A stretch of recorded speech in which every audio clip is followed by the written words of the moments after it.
Hello, Big West fans. Can you believe we're 3 weeks into conference play already? Wow.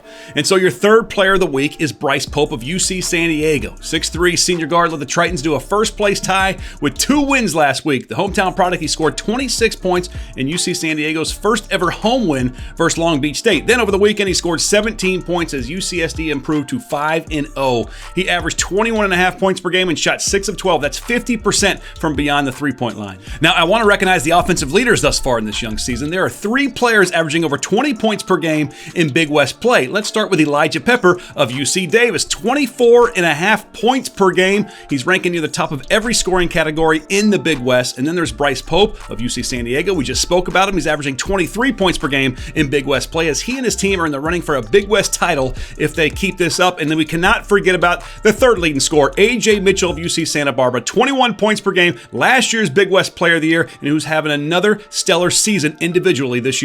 On the boards, of course, it's the Triaries of Long Beach State who continue to dominate. Lacina Triari, 11.3 rebounds per game. That leads to Big West. And then there's a Boubacar Triari of Long Beach State, 10.7 rebounds per game. Almost had a triple-double at UC Santa Barbara last Saturday. Ironically, he was short just 1 rebound.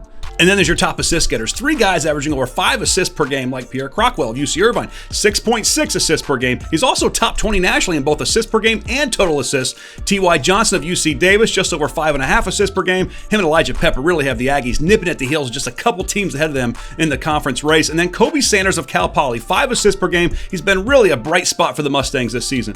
And we can't forget about the most efficient players in the conference. 3 players shooting over 60% from the field. You have 2 players shooting over 50% from the three-point line. And finally, the best free throw shooters in all the Big West shooting over 90% from the stripe in Big West play. That's all the time I have. Schueler for 2.